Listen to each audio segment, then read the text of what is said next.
The class started out when I realized that most people know very little about our Constitution and, national history.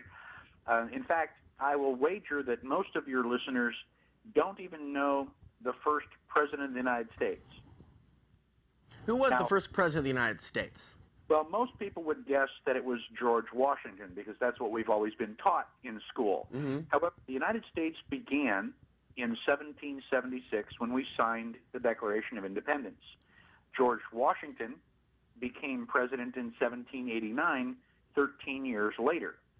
What people fail to remember is that for the first 9 years or so, we had the Articles of Confederation.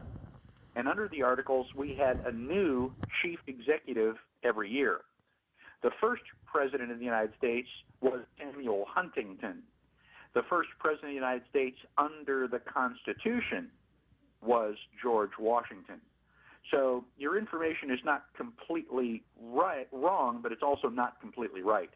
And the World News and World Report did an article on this last August that had George Washington's photo on the cover, and it discussed this very possibility, and they correctly identified Samuel Huntington as the actual first president of the United States.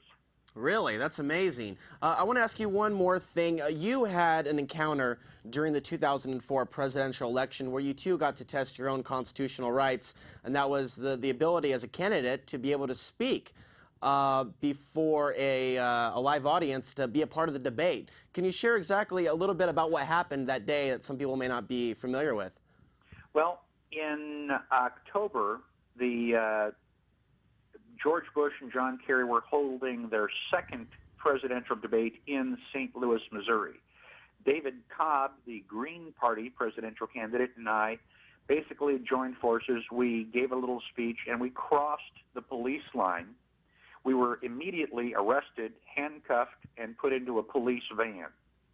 Now, you have two gentlemen in jackets and ties, handcuffed in the back of a police van, and 20 minutes later, a police officer opened the back door and said, "Which one of you guys is a presidential candidate?" And my answer was, "We are both presidential candidates. We are at a presidential debate, and you have us in handcuffs." I said, "Can you explain that to me?" And the police officer looked very perplexed and said, "Let me get back to you on that."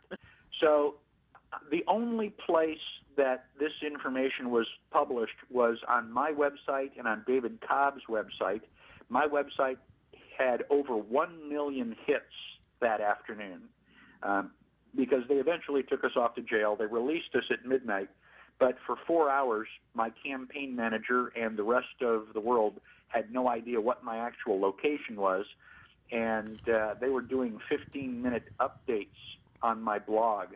And finally, at 12:01, just after midnight, they released us. But the building had no, cell phone, not a cell phone, public phone, and there was no address on the building. So when I called my campaign manager and he said, "Where are you?" I couldn't give him an answer. I mean, they had to call the police department and say, "If you were going to arrest a presidential candidate and take him to jail, where would you be likely to take him?" And so they were able to find me about 1 o'clock in the morning. Wow. Michael, I think if there is a time for people that don't know what their basic Bill of Rights are, this is, there couldn't be a better time now with all the things that are happening in the geopolitical structure, people talking about things like, oh, I don't know, a central government with merging constitutions like they are experiencing in England with the European Union's expansion. I think this is probably more important than most people realize. I taught my class, my 8-hour class, to a group of college students in Houston.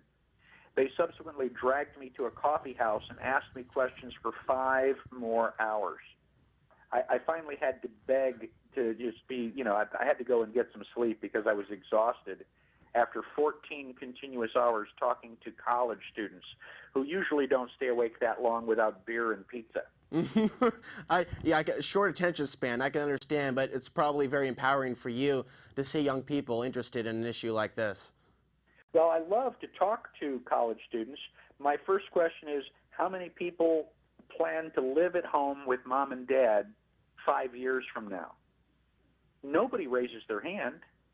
I said, well, why would you move from a wonderful household into a small studio apartment and live at the poverty level on purpose?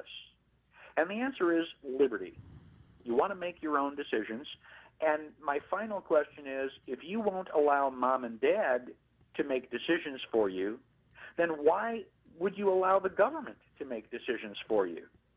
I mean, does the government love you more than mom and dad? And I think the answer to that is pretty obvious.